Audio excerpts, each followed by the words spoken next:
Olá, boa noite a todos. Estão aqui na nossa live Angonese Agro Insights. Falar um pouco mais sobre herbicidas, contar um pouco dessa história, já que eu vivo há um bom tempo.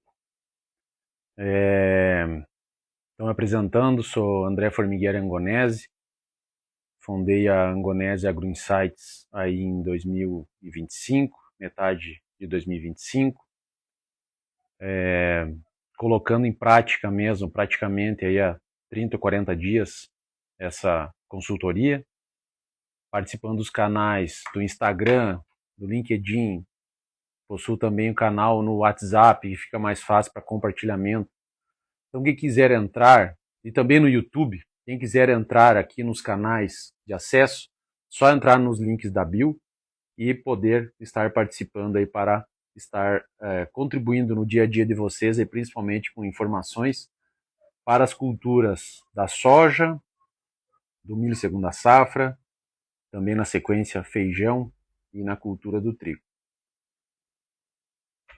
Qual que é o grande objetivo de hoje então? Contar um pouco da história sobre herbicidas e também o que vocês que estão presentes aqui, seja ao vivo ou depois de forma offline, isso aqui vai ficar disponível nos Reels aqui do Instagram. Tentarei também colocar depois aí no meu canal Angonese Agro Insights no YouTube. Mas isso aqui vocês vão ver praticamente aí desde o final da década de 80, onde eu comecei a vivenciar essas condições aí em relação a herbicidas. Vai ser uma analogia mais ou menos igual aquele filme que você começa a ver e no início conta um tipo de história e depois, da certa parte do filme, você acaba não entendendo nada. Mas no final, vocês vão acabar entendendo, na parte das conclusões, o cenário que nós estamos vivendo no dia de hoje. E o grande objetivo que eu tenho para estar aqui fazendo essa conversa é o cenário de plantas daninhas. Então, se nós dividirmos planta daninha, pragas e doenças, nós sabemos aí que, principalmente em relação a doenças, muito se aprendeu, e a gente vê que é algo de forma muito mais customizada, entendendo o agente causal, o fungo, a planta e o fungicida. Se vier aplicando no momento certo, hoje é muito difícil de dar errado. Praga, mais ou menos da mesma forma, conhecendo um pouco da biologia da praga, e o momento que ela acontece, o inseticida, mais ou menos ela ocorre de uma forma. Agora, o que é diferente de herbicida? Principalmente no cenário que nós estamos vivendo agora. Uma customização praticamente por talhão e também conhecer a planta daninha, a molécula em questão, se é pré ou pós-emergente, e também é muito importante para a gente ver, vivenciar tudo isso de forma que a gente tenha resultado. E no cenário das regiões onde muito no Brasil se vive, seja soja com algodão ou soja com milho segunda safra, nós sabemos que é muito diverso, é muito diferente do que a gente pensar somente na cultura. E hoje, herbologistas falam o seguinte: é muito importante nós manejarmos a cultura do milho e da soja num sistema integrado de plantas daninhas. O que eu fizer no milho vai repercutir positivamente, vai repercutir isso na cultura do milho, certo? Então vamos dividir aqui em dois assuntos. Tem umas anotações aqui para me ajudar no roteiro e também anotações aqui para a gente estar fazendo diferença. Eu só ver que tem um pedido aqui, vamos dar sequência. Então, eu dividi praticamente em dois momentos. A era antes do glifosato e a era depois do glifosato. Principalmente no quesito que se fala em aplicações em pós-emergência da cultura. Então, antes do tecnologia RR e depois. Onde eu comecei a viver, trabalhando em fazenda, meu pai, no Rio Grande do Sul, na época do chamado plantio convencional, onde tinha que arar o solo, fazer as gradagens, deixar o solo nivelado para poder fazer a semeadura da cultura da soja. Praticamente os herbicidas que se tinham naquela época eram ingrediente ativo trifluralin, ou o nome comercial trifluralina. Ao mesmo tempo, nós tínhamos o herbicida chamado Sencor, que era de ingrediente ativo chamado metribuzin. E o que tinha naquele momento? Era muito início, muito primórdio em relação aos herbicidas, uma tecnologia de aplicação muito falha.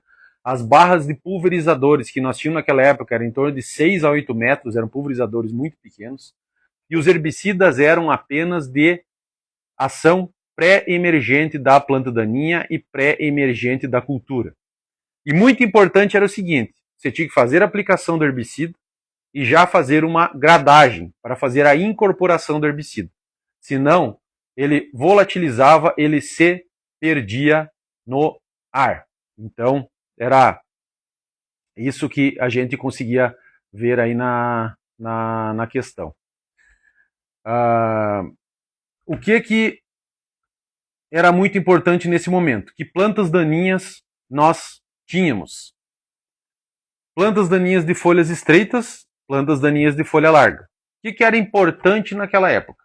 Tinha capim pé de galinha, tinha capim marmelada e tinha o capim colchão. Então, marmelada, conhecido também em algumas regiões como o papuã, e também conhecido aí também o capim colchão como o milhã, em algumas regiões, falando em nome comum. E da folha larga, o problema maior era picão preto. Com o uso aí do Sencro e da trifuralina para fazer a dobradinha de folha larga com a questão de folhas estreitas, o que começou a acontecer pelo uso consecutivo do herbicida? O professor Cristofoletti tinha uma tabela que dizia o seguinte: se eu tiver um ingrediente ativo de um herbicida, no primeiro ano a chance de tolerância é 1 para 1 milhão. No sexto ano consecutivo no seu uso, nós podemos ter em torno de 60% de plantas tolerantes àquele herbicida. E o que começou a acontecer aqui com o uso do Sencor e da trifluralina? Começou a sobrar o chamado leiteiro, eufórbia, ou amendoim bravo, como se chama em alguns lugares. Então isso começou a trazer dor de cabeça já entre o final da década de 80 e na década de 90, dor de cabeça para o agricultor no chamado plantio convencional, com a terra mexida, para o controle do leiteiro ou do amendoim bravo. E o que surgiu aqui nessa questão? Um herbicida pré-emergente chamado Septer, ingrediente ativo chamado Imazetapir. Utilizando Imazetapir, começou a ter um bom controle de leiteiro, só que também não tinha uma especificidade maior para o controle do picão preto. E o que aconteceu? Em algum momento, começou-se a fazer mistura de tanque, para complementar o que o Septer fazia, que era bom contra o leiteiro, ao mesmo tempo para controlar o picão preto que o Septer não controlava. Então vejam só a complexidade do que isso vai avançando com o tempo. Na década de 90, advento do plantio direto. E o que começou a ter nessa questão aqui? Na palhada, os herbicidas pré-emergentes que eram utilizados, ele não tinha uma boa translocação. Até porque esses herbicidas foram concebidos para uma terra mexida, onde ele conseguia chegar onde estava a semente da planta daninha para se fazer o processo de germinação e emergência. Então, começou-se a usar herbicidas pós-emergentes. Mas, ao mesmo tempo, esses herbicidas pós-emergentes não eram muito bons de sua eficiência. E nós tínhamos que pegar plantas muito pequenas. Ao mesmo tempo que nós não tínhamos ação residual, se programou e começou-se a utilizar o mecanismo de fazer aplicações sequenciais na cultura da soja. Ao mesmo tempo, não se podia utilizar os herbicidas pré-emergentes, como no caso da trifluralina. Depois teve uma nova geração de trifluralina, que não precisava ser incorporada como no plantio convencional. Por isso, nós, nesse uso aqui, tivemos uma nova versão de trifluralina, que depois começamos a ter um herbicida pré-emergente aí no uso da cultura da soja. Então, nós também começamos a ter aí no uso do plantio direto e as aplicações em pós-emergência, também tínhamos herbicida como Flex, Blazer, pegava muito bem o leiteiro. Depois também tinha o Classic controlava muito bem o picão preto. E dentro disso, o que começou a acontecer? Começaram algumas situações que nós também tínhamos problemas de antagonismo e mistura de tanque, mas na folha larga até era um pouco menos, e o campo começou a adaptar o uso de mistura de tanque com herbicida pós-emergente para facilitar o dia a dia do agricultor. E esses herbicidas utilizados em pós-emergência eram muito dependentes de condição climática. Então eu sei e sou prova viva disso, que praticamente se morava dentro de uma lavoura e se fazia as aplicações praticamente de manhã cedo ou no final do dia, porque era muito dependente de condição climática, e se nós não fizéssemos as aplicações exatamente no momento correto, com os herbicidas que não tinham uma eficiência tão grande na época, nós perdíamos tudo o que fazia. Só que se a planta daninha crescesse mais do estágio, no exemplo de folha larga, em torno de 6 folhas, um picão preto, um amendoim bravo, praticamente nós não conseguíamos mais fazer esse controle.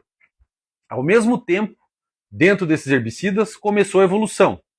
Evolução e retornando herbicidas pré-emergentes para o sistema plantio direto, onde começou a ter aloxifop, fenoxaprop, hoje alguns conhecem por Verdict R, outras marcas de Verdict que nós temos no mercado. E essas marcas aqui controlavam melhor o capim marmelada, falando em folha estreita, ou o papuã. Depois, nesse meio tempo, surgiu o Clethodim. O Clethodim que está até hoje no mercado, para controle de milho, para controle de capim pé de galinha, para o controle de capim amargoso. Lá atrás surgiu para fazer esse controle em pós-emergência das plantas daninhas de folhas estreitas. E tinha-se que calibrar e conhecer muito a questão da planta daninha que tinha na lavoura, se era predominantemente colchão ou era predominantemente o marmelado, principalmente para utilizar qual dos herbicidas. Então era uma miscelânea, tinha que ter entendimento muito grande de herbicidas, tinha que andar muito na lavoura para realmente saber o que era a melhor medida de manejo. Como pré-emergente, surgiu aí o herbicida chamado Spider, ao mesmo tempo pós-emergente inicial, o Imazethapir, marca comercial chamado Pivot, falando um pouco da cultura do milho. Hoje, até hoje, nós ainda utilizamos a atrazina. A atrazina ela é um pós-emergente inicial. Ela controla plantas daninhas bem no início da sua emergência. Então vejam só há quantos anos existem atrazinas que tem mais de 40, 50 anos de mercado e ela ainda está tendo eficiência. Hoje fala-se em relação à atrazina que tem algum tipo de resistência ou tolerância a plantas daninhas. E eu tenho visto muito na região, aqui onde eu resido, região de Cascavel, oeste do Paraná, que já se tem dificuldade de controle de picão preto por causa de atrazina, às vezes até soja. Aí vem minha pergunta, será que são plantas daninhas tolerantes? Ou será que nós estamos usando uma dose menor de atrazina que deveria ser maior? Por que eu falo isso? Hoje uma dose de atrazina, o adequado seria utilizar 5 litros por hectare. E na região que se fala em alqueire, utilizar em torno de 12 litros por alqueire. Então a gente tem que fazer uma reflexão aí se o que a gente está realmente fazendo. Se não está controlando porque está tolerante ou deveria suportar aí com uma dose maior. Então se utilizava no milho atrazina ou mistura de atrazina com simazina. A simazina era o único herbicida naquele momento no milho que se tinha ação de plantas daninhas de folhas estreitas. Então vejam só o que se utilizava naquela época. E o que tinha para fazer dessecação na lavoura? O uso de glifosato no início do sistema plantio direto era muito difícil de se ter isso no campo. Até porque só se tinha uma marca comercial, que hoje tem mais de 50 anos de mercado, que é a marca Roundup. Depois que quebrou a patente lá atrás ainda, pela Monsanto, hoje marca da Bayer, o Roundup só tinha ele para se fazer aquisição. Depois se começaram as outras marcas genéricas, de glifosato para serem ofertados no mercado. Mas o que se tinha para fazer uma dessecação pré-plantio? Paraquat, Diquat, ou então marca comercial Gramoxone, Gramocil. Marca, no caso, Paraquat e Gramoxone, que até poucos dias também foi muito utilizado para se fazer aplicação sequencial no controle de buva após aplicação de glifosato, ou também para se fazer uso para a maturação de soja, aí na questão de pré-colheita de soja, pré-plantio de milho. Então, dando sequência aqui nessas questões. Nos anos praticamente de 1995 a 2000, tivemos dificuldade de controle de plantas daninhas em pré e pós-emergência. Então, tudo que eu falei para trás, o Spider, o Pivot, o Classic, o Flex, já estavam difíceis de controlar as plantas daninhas da época. E, ao mesmo tempo, já se falava que nós teríamos a biotecnologia RR na cultura da soja. Até para fazer uma pequena brincadeira, uma reflexão, nessa época eu estava iniciando o curso da faculdade de agronomia. E eu lembro que um colega falou que nós iríamos aplicar Roundup, ou no caso glifosato, na cultura da soja em pós-emergência, e não mataria mais a soja, do qual nós estaríamos acostumados numa soja que não tinha biotecnologia RR. Esse colega olhou para o colega que falou e falou o seguinte: eu acho que você bebeu demais. Então, só para vocês verem o que muitos não acreditavam de uma biotecnologia que nós temos hoje na soja e também no milho, que lá no passado, praticamente aí há mais ou menos 30 anos, 28 anos, não se acreditava quanto a isso e já tinha aí nos Estados Unidos a biotecnologia. Ao mesmo tempo, tinha uma planta daninha chamada Cardiospermum alicacabum, ou chamado balãozinho, ou alguns falavam chamado aí de saco de padre, para ter uma ideia. Alguns vão saber do que eu estou falando. Essa planta daninha, no momento que eu vivenciei os herbicidas no Rio Grande do Sul, era uma planta daninha parecida com corda de viola, tinha uma folhinha parecida aí com salsa, esse tempero que a gente coloca na comida, para quem não conhece. Isso aqui enrolava no caracol da colhedeira, e tinha que desligar a colhedeira, pegar um facão, cortar isso, e depois nós podermos continuar com a operação de colheita. Teve uma situação que essa planta daninha, que tinha essa folha, se começasse a colher uma soja e pegasse orvalho, pessoal, trancava todas as peneiras da colhedeira. Não tinha área de limpeza. Então vejam só o grande problema que se tinha com o controle de plantas daninhas, advindo depois da era do plantio convencional, plantio direto, o uso de herbicidas pré e pós-emergentes. Essa era onde entrou a tecnologia RR em soja para começar a salvar a vida do agricultor.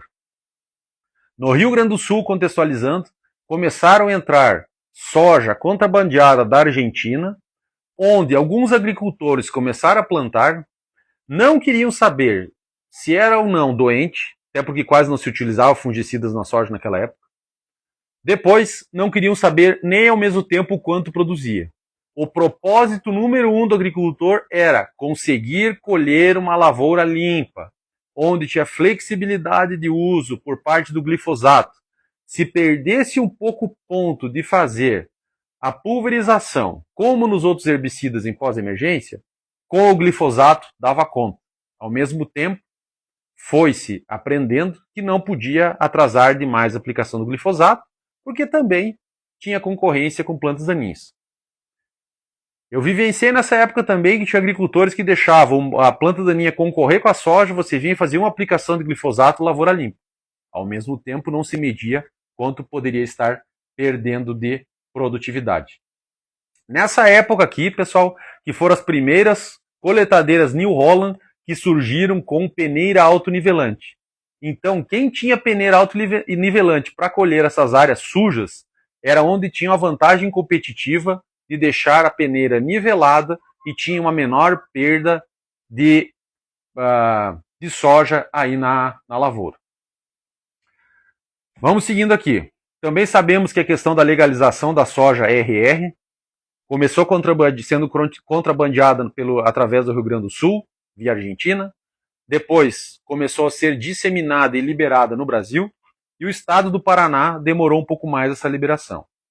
Eu lembro, logo que eu entrei, como RTV da Bayer aqui no Paraná, no norte, pioneiro do Paraná, região de Santo Antônio da Platina, Bandeirantes, Cambará, Ourinho, São Paulo, para quem tem esse ponto de vista de localização. Naquela época, em 2008, muito herbicida eu ainda havia vendido, porque aqui no Paraná ainda não tinha liberação da soja geneticamente modificada. Ao mesmo tempo, surgiu a soja geneticamente modificada para a biotecnologia contra herbicidas, depois o milho quanto à biotecnologia para lagartas e logo na sequência o milho tolerante a glifosato. Ao mesmo tempo, tinha marcas Monsanto na época, Decalb, Agroceres, nós tínhamos a biotecnologia RR, fazia aplicação do herbicida Roundup, estava tudo certo, e também nas tecnologias aí Pioneer na época, o milho Herculex, eram tolerantes a glufosinato. E sabe, pessoal, aquilo que a gente, como ser humano, não acredita, a gente vai lá, eu lembro, junto com o promotor que trabalhava comigo na época, o estimado Rogério Gualhume Garcia, na região do norte do Paraná, eu falei, Rogério, faz uma aplicação aqui de Finale, na época, era a única marca de glufosinato que nós tínhamos no mercado, faz uma aplicação aqui e vamos ver se realmente esse milho não morre. Fizemos a aplicação do Finale num híbrido Herculex e ao lado num híbrido não Herculex. O híbrido do lado matou todo e o híbrido do Herculex não matou. Então, para a gente ver, pessoal, o quanto isso revolucionou, que algo hoje no mercado é tão comum para todos que estão aqui presentes na nossa live. Muito obrigado quem está aqui ao vivo ou que realmente conseguiu já acompanhar um pouco aqui da nossa live. Então a gente não acreditava nisso, pessoal, que é muito comum no dia a dia. E o que nós temos agora? Então nós já passamos da era do plantio convencional, dos herbicidas que se utilizavam em pré e pós-emergência na soja, o advento da biotecnologia. Então nós estamos vivendo hoje mais ou menos em torno de 20 anos, se for falar em Paraná, ou um pouco mais de 20 anos, 25, 26 anos, a nível de Brasil. E o que nós temos hoje de plantas daninhas de difícil controle? Lembra das plantas daninhas que eu falei no início? Somaram-se algumas mais. Então o que hoje já se fala em tolerância ao uso de glifosato? Picão preto, caruru, trapoeraba, capim amargoso, o caruru, que eu já tinha falado, capim pé de galinha, buva, todas essas plantas que começaram a ficar tolerantes a glifosato. Uma delas, que controlava-se muito bem, muito fácil, era a buva. Praticamente aí, há muito tempo, já se vem fazendo trabalhos para controlar essa planta daninha. Então, o que nós temos agora? Então, os 20 anos do glifosato, e vejam, pessoal, o que eu falei no início aqui da nossa live. Vamos ver aqui. De herbicidas pré-emergentes e o retorno dos mesmos. Lembra quando eu falei no início aqui da nossa live a questão do uso do... Alô? Alguém está querendo participar aqui? Desculpa, André, sou eu. Tudo bom, Marco? Tudo bem? Dá o seu parecer aí, fica tranquilo. Não, eu entrei agora, desculpa. Talvez eu não possa contribuir muito. Tranquilo. Então, assim, pessoal... Joia, obrigado pela participação aí. Então, assim, o que a gente vê, pessoal, que eu estava falando aí no início da nossa conversa, principalmente o retorno de herbicidas pré-emergentes, o retorno de outros herbicidas pós-emergentes, hoje na área de herbologia, e algumas empresas têm, vamos fazer analogia com os dedos da mão. Talvez algumas empresas tenham 2 ou 3 produtos que são excelentes, mas para ofertar um bom manejo ao agricultor, vai ter que ter como parceiro outros herbicidas.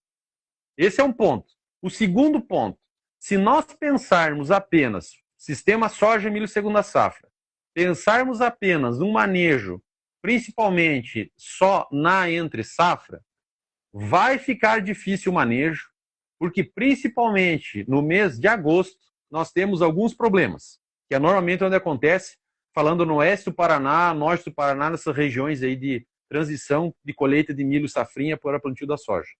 Mês de agosto seco, mês de agosto, às vezes chuvoso, ou mês de agosto, às vezes com muito frio, ou situações já tivemos acontecendo os 3 juntos. E às vezes nós temos uma janela de 30 dias para fazer todo esse manejo e pensando na cultura da soja. O que se fala hoje também? Temos no mercado cultivares de soja que não estão tão receptivas a alguns herbicidas, causando problemas reais de fitoxicidade ou fitoculta, acarretando problema de produtividade na soja. Hoje já se tem herbologistas que falam o seguinte, e é o que eu defendo no meu posicionamento e recomendação de herbicidas. A melhor cultura para começar o manejo de plantas daninhas é a cultura do milho. Com herbicidas pós-emergentes já na saída e colheita da cultura da soja e também o uso de herbicidas pré-emergentes para pegar a planta daninha já no final do seu desenvolvimento e antes mesmo de entrar na cultura do milho. Por que isso, senhoras e senhores aqui presentes? Porque é na cultura do milho que nós fizemos uma grande gama de herbicidas muito diferente dos herbicidas que nós temos para as plantas daninhas tolerantes. Então vejam só, esse é o grande recado que nós temos aqui. Se tiverem curiosidade, falem comigo diretamente, o telefone está aqui no WhatsApp também, nos links da bio aqui no Instagram, ou também acompanhem pelo Instagram, LinkedIn, YouTube e canal do WhatsApp, todas as postagens que eu tenho feito.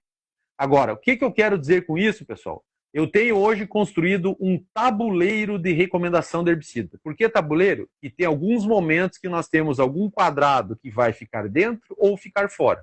Começando quando? Pré-emergente de plantas daninhas e cultura do milho, pós-emergentes da cultura do milho e plantas daninhas, pré-emergentes para serem utilizados na entre-safra do milho e soja e pós-emergentes para a cultura da soja. Então é toda essa construção que eu tenho feito, porque como eu falei logo anteriormente, hoje nós temos que ter os parceiros, porque nós temos bons produtos de muitas empresas, mas às vezes vai ter que ter um herbicida de outra empresa para a gente poder entregar o melhor manejo de plantas daninhas ao agricultor. Se pensar só no glifosato, eu acho que não vai dar certo. Se pensar só no pré-emergente lá na frente, também não. Então, eu sei que fazer herbicida pré-emergente no pós-colheita da soja ou logo na implantação do milho é muito difícil pela logística do agricultor. Porque nós temos 3 operações que acontecem ao mesmo tempo. Colheita de soja, plantio de milho e fica muito difícil de fazer as aplicações de herbicida. Porque normalmente nós não temos pessoal para estar fazendo isso. Então, eu tenho entendimento pelo lado do agricultor, só que é importante para todos que estão aqui, sejam usuários ou recomendantes de herbicidas, nós precisamos e devemos começar a pensar de forma diferente. Eu não consigo fazer toda a minha lavoura. Escolhe o seu pior talhão para começar a fazer essas medidas de manejo, senão eu só vejo que as plantas daninhas, picão preto, caruru, trapoeraba, corda de viola, buva, amargoso, pé de galinha, só estão aumentando, estão mais difíceis de serem controlados. Então, com o retorno do uso dessas modalidades de herbicida, o que eu vejo? Primeiro, o nosso propósito, é o nosso combustível. Conexão. Conexão entre as marcas, conexão entre o agricultor, conexão entre o engenheiro agrônomo, ou assistência técnica, consultoria, como no caso Angonese AgroInsights, ao mesmo tempo também consultores ou pessoal da área de vendas. Então, o que é importante a gente estar fazendo? Vamos ver aqui se tem mais algum dado que ficou para trás. Ter os dados na mão, a gente quebrar esse tipo de paradigma, sempre com muito respeito à época do plantio do milho segunda safra. Então, pessoal, por isso, estou aqui com a Angonese AgroInsights, uma consultoria agronômica e de marketing para fazer a diferença no campo, para conectar as empresas com os agrônomos de revendas e cooperativas para poder fazer um melhor atendimento ao agricultor e a melhor recomendação nos herbicidas para os controles de plantas daninhas. Ao mesmo tempo, pessoal, toda a minha descrição está no link da bio. Quem tiver mais alguma dúvida, pode entrar em contato diretamente comigo, é só clicar lá no contato do WhatsApp, aqui no Instagram, ou fazer uma visitação aos canais. Se entrar no YouTube, peço por gentileza, inscreva-se no canal para que a gente consiga publicar mais conteúdos a respeito que ajudem cada um que está aqui no dia de hoje. Então, pessoal, toda essa experiência contando, com mais de 20 anos de mercado na área da agronomia, com toda essa vivência muito antes de ser engenheiro agrônomo para trazer o contexto e cenário de herbicidas, ao mesmo tempo, para quem está participando desde o início, viu o início do filme, do qual talvez nós não entendemos, mas no final da nossa conversa está tudo certo, que é o quê? Herbicida, fazer de forma diferente, buscar utilizar mais herbicidas pré-emergentes na cultura do milho ou na entre-safra para plantio da soja, entender hoje que tem muitas empresas que têm excelentes marcas no mercado de ingrediente ativo. Muito importante, se for matar planta grande, utilizar inibidores de protóxicos associados com glufosinato.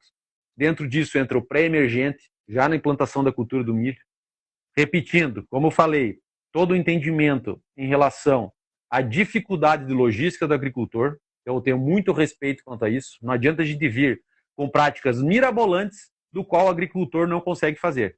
Mas precisamos ter o entendimento e buscar fazer em talhões de mais dificuldade de controle. Entre pré-milho e pré-soja, tentar fazer todo esse uso de herbicida na cultura do milho, que eu sei que muitas vezes a gente fala que a cultura não remunera, mas a diluição do custo do herbicida, ele precisa ser anual, ele precisa ser safra. Porque se nós pensarmos somente na cultura, talvez nós vamos utilizar apenas uma baixa dose de atrazina, está sobrando planta daninha, está ficando para pré-soja. Lá no pré-soja a gente não consegue controlar por dificuldades climáticas, por encurtamento da janela de aplicação de herbicida e janela do plantio, e situações que muitas vezes a gente não mede, que é a questão de talvez algum tipo de herbicida estar prejudicando a produtividade da soja e nós não estamos nem medindo. Sabemos hoje que no milho os herbicidas são muito seguros, estão utilizando um pré-emergente, depois uma atrazina ou terbutilazina dentro do milho, mais que o inibidor da HPPD. Para quem não consegue fazer aplicação de pré-emergente, faça uma aplicação inicial na cultura do milho. Ao mesmo tempo, se for utilizar glifosato, não passar de V5, um milho mais ou menos desse tamanho aqui em relação ao número de folhas, porque nós podemos ter interferência na formação de espigas. Pode-se utilizar glifosato no milho? Sim. Utilizar de uma forma mais antecipada, depois utilizar herbicidas à base de terbutilazina, juntamente com inibidor da HPPD. Algum exemplo? Sonda com Soberan, Sonda com Brússia.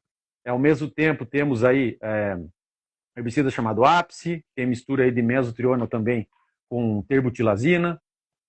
Utilizar, se for mesotriona aí com atrazina, utilizar só um pouquinho mais de forma antecipada, mas nós sabemos que ter todo o conhecimento do herbicida para que não prejudique a cultura e tenha um resultado contra plantas daninhas é o que realmente vai fazer a diferença para nós.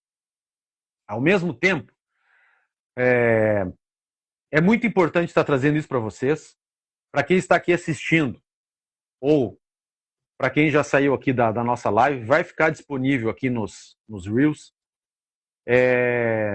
Também, pessoal, para quem quer adquirir sua camiseta, como essa minha aqui, personalizada, Angonese Agro Insights, é só clicar no link da bio. Mais daqui um mês, mais ou menos, proteger a nossa cabeça, vamos ter uns bonés também da Angonese Agro Insights. Então, pessoal, fiquem aí com Deus. Pode entrar em contato comigo para fazermos as melhores recomendações. Mas, deixar aqui um recado final. Desculpa às vezes até ser repetitivo. Cultura do milho, para quem está semeando, ainda dá tempo. Utilizar. Um exemplo, Terrador, com glufosinato. Depois, utilizar uma terbutilazina com Brússia. Um exemplo. Então, é isso que nós podemos estar fazendo a diferença.